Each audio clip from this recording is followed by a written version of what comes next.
Hello and welcome. I am Neo Morpheus, and today I am going to ask the age-old question and provide my personal answer. Does God and or the Christ exist? And if so, what real evidence do I have that he or they indeed exist? Well, I personally would believe that there is a God or a deity or a creator or a Christ.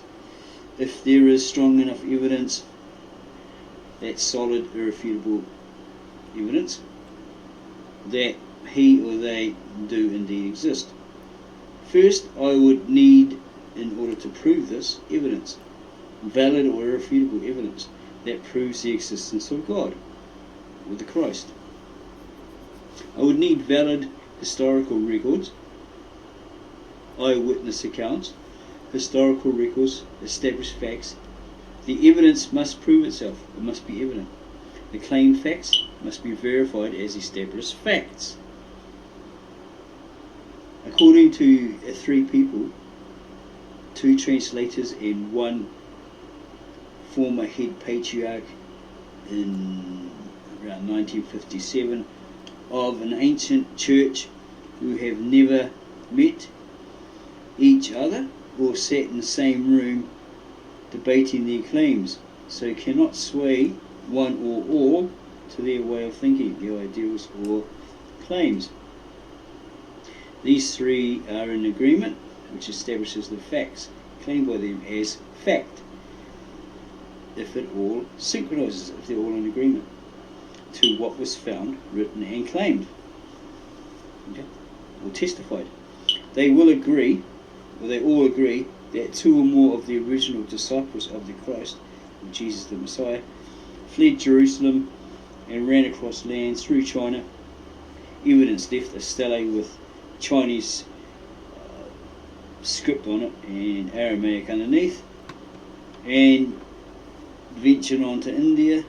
In fact, there Thomas was the founder of the original church, i.e. the Apostolic Orthodox Catholicos Church of the East, and left certain texts of what Jesus the Messiah actually said and did, in accordance to what can be found in the one Bible today, because he was close to the Christ and hung around with the Christ because he was one of the 12 disciples.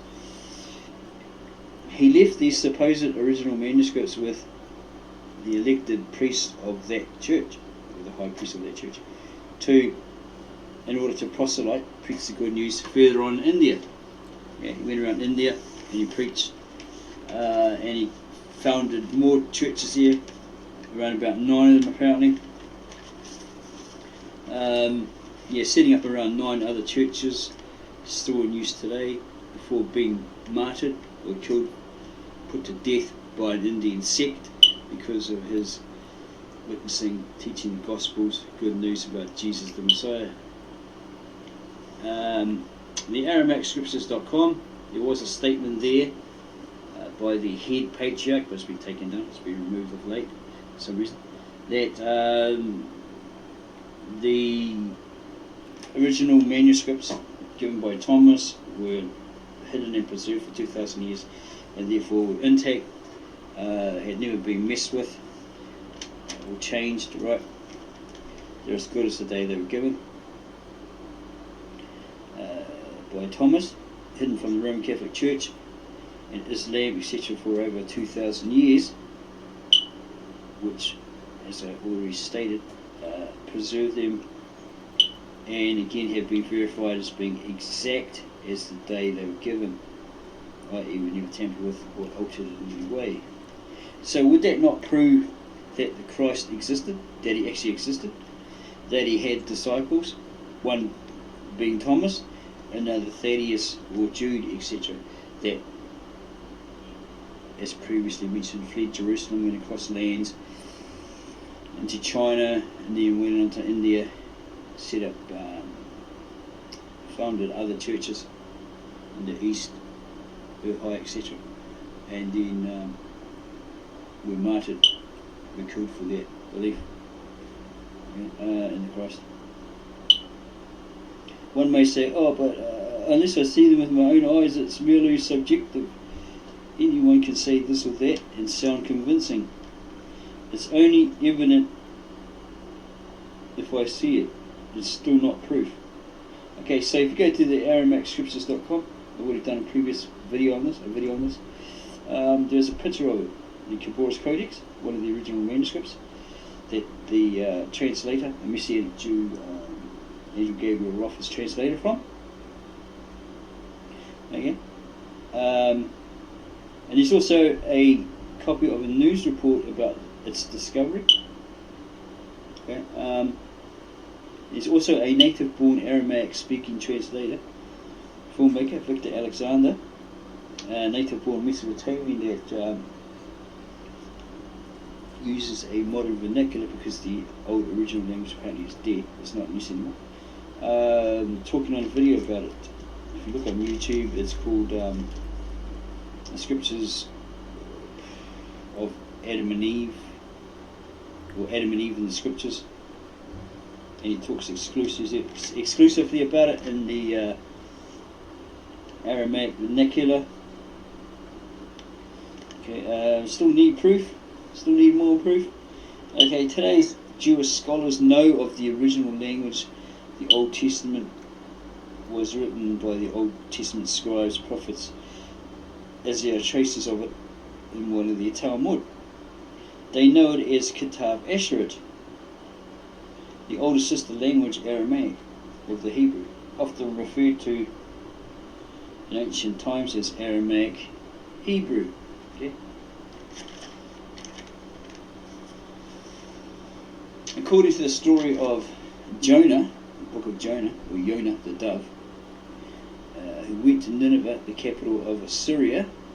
He went there to warn the people and the king of, at that time, of Nineveh, of God's wrath to come upon them for their sins. Jonah spoke Aramaic, or Aramaic Hebrew. The king was so convinced of Jonah's God, he considered him the one true God. So he ordered all of his people, according to that book, to don sackcloth, put on animals, throw dust all over themselves, smash all the idols they had, repent and worship Jonah's God, the one true God.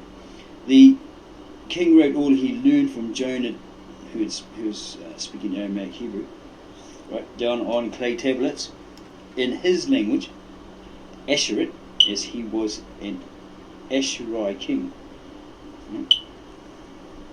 Because Nineveh was capital of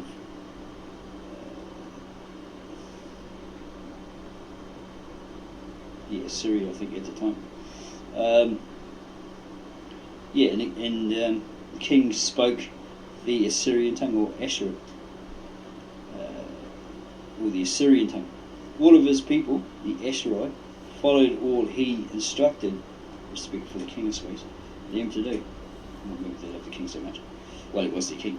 Centuries later, Nineveh was invaded and destroyed by the Babylonians, etc.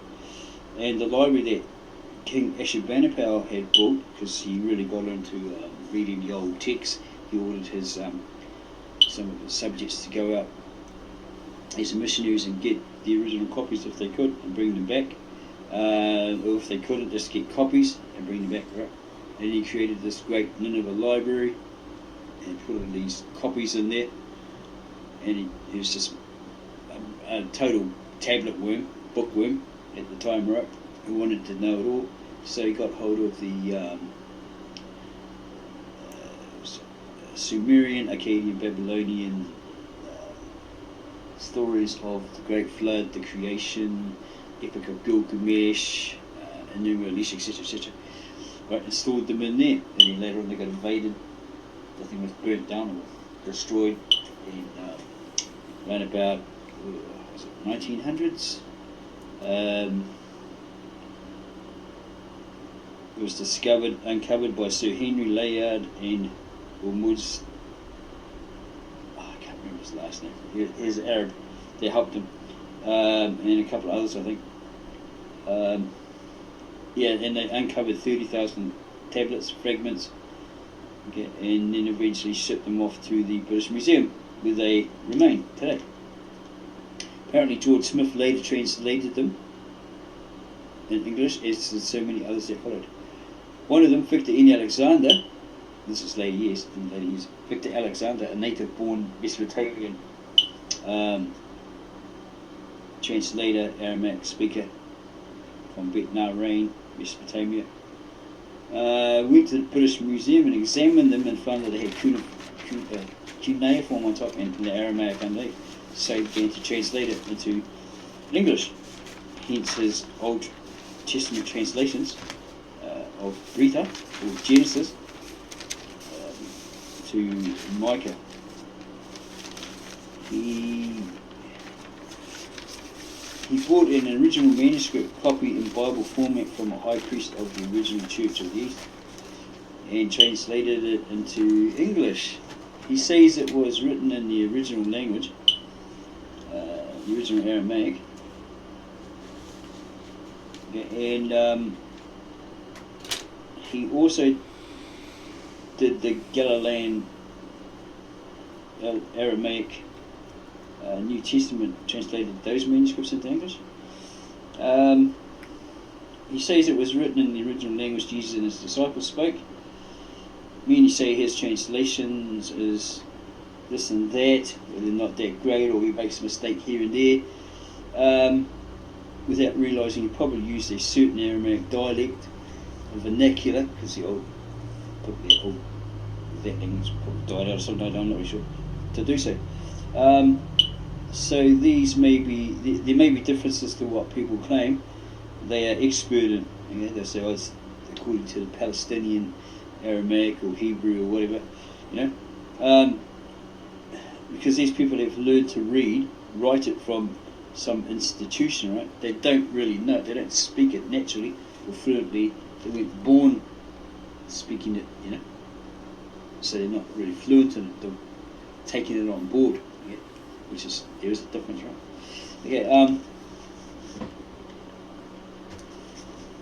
Okay, so hopefully that's enough proof. What I was basically trying to get at here is that these supposed original manuscripts, as attested to by Angel Gabriel Roth at the AramaicsScriptures.com, the former patriarch, head patriarch of the original Apostolic Orthodox Catholic Church of the East, Isai, it was up on that channel, but he took it down. He took that portion down. He was head patriarch in 1957, assassinated in 1957. He also attested that they were the original manuscripts given by Thomas and Jude, etc. And they're hidden in Reserve for 2,000 years to mess with, as does Victor N. Alexander. The difference with Angel Gabriel Roth, a Messianic Jew or Christian Jew, is he's translated from the Syriac, the ancient Eastern Peshitta, Syriac Peshitta, into English. Whereas a Mesopotamian-born Victor N. Alexander is supposedly translated from the Galilean Aramaic, or some vernacular close to that. Well, it's pretty, apparently it's a derivative of the ancient Asherit, so yeah, he's basically translating from that, apparently. Because, being a derivative would be pretty similar, according to what he stated. Yeah, okay, so this is all supposedly the original manuscripts attested to as by these three people. Okay.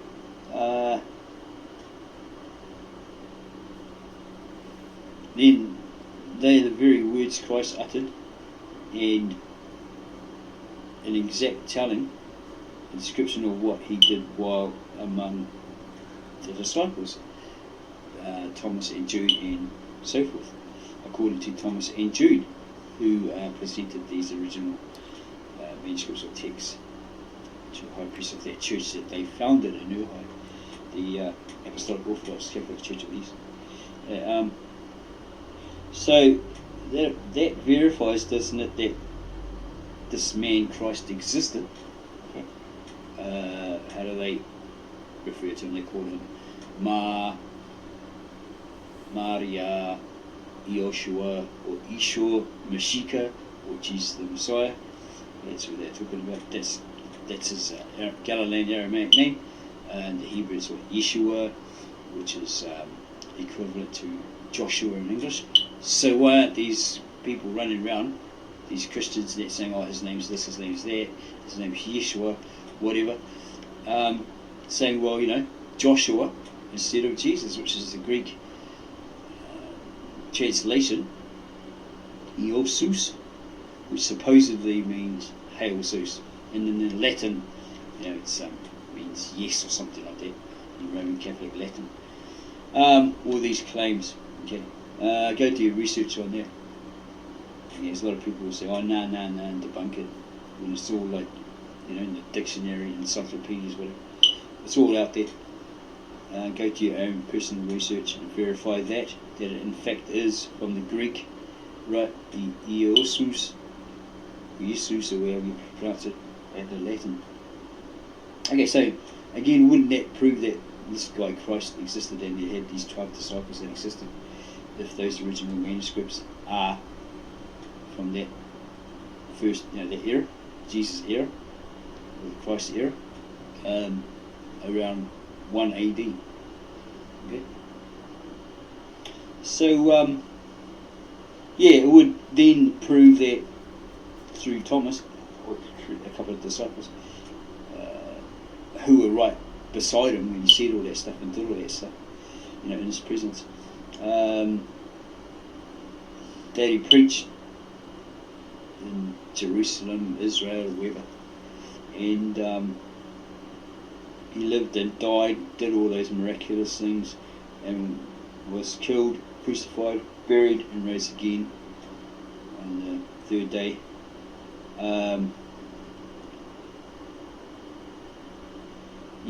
So the proofs are visible, evident, irrefutable, that the original manuscript proves, verifies that a man named Jesus Christ, Yeshua Mashiach, or Yoshua Mashiach, actually existed prior to 1 AD.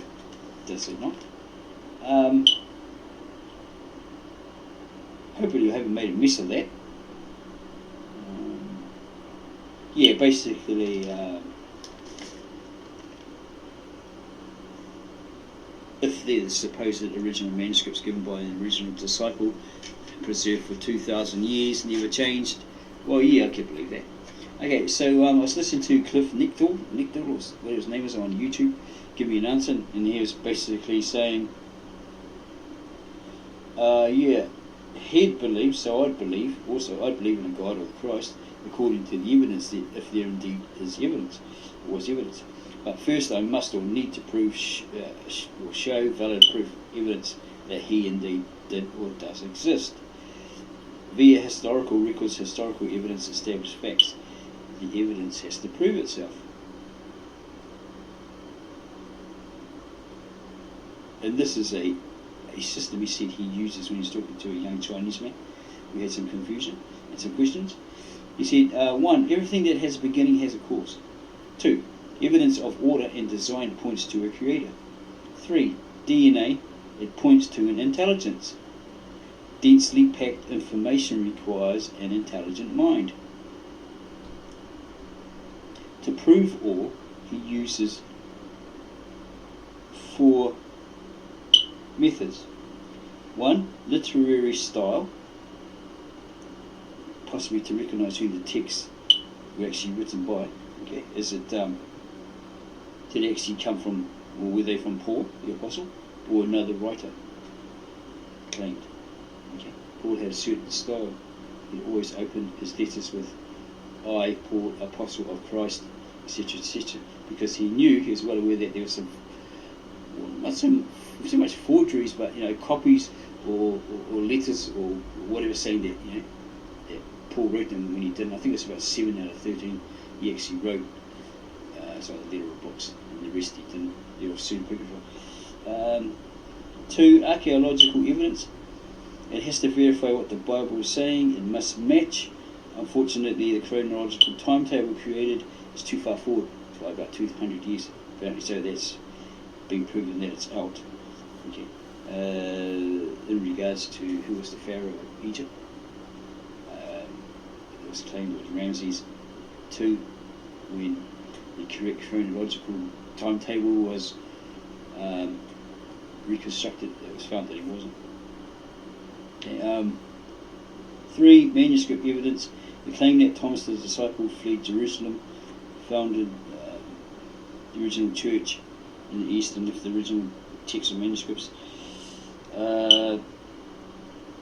Yeah, that would be proof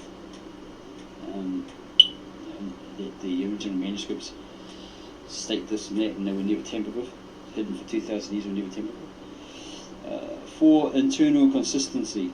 Does the Bible consistently verify events that happened through the various scribes, prophets, writers of the OT and NT, Old Testament, New Testament? So they're basically saying the same thing. You know, say in the New Testament that Christ lived, he was God in the flesh, he lived, he did this, he did that, he did miracles, he died, he was crucified, he died, he rose again on the third day, all that sort of stuff. Are they all saying the same thing? You know, they're all agreeing. Okay. There is a claim that a certain church, the original Apostolic Orthodox Church of the East, was given the original manuscripts by the original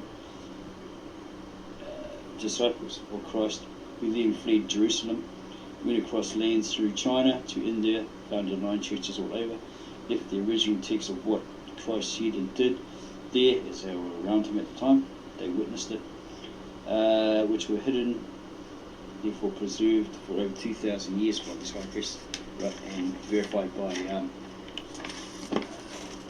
the head patriarch in 1957 as not being messed with, tampered with, and changed. Okay, so if you like this little video information, verifying that did Christ did in fact exist. He had disciples that actually set up a church, proving that they existed and he existed. Yeah. So if you like that this video, you can subscribe to our channel. Leave the comments below. Give us a thumb up. Don't forget to ring that bell so you get instant notification of any other interesting videos we have on the real truth, right? That we're going to try and get across to in regards to the scriptures. Yeah. Don't forget to give us a thumb up, and then tell your friends, neighbours, Christian friends, this is the truth. This is what was originally written 2,000 years ago, and it was hidden and preserved in the original language that Christ spoke.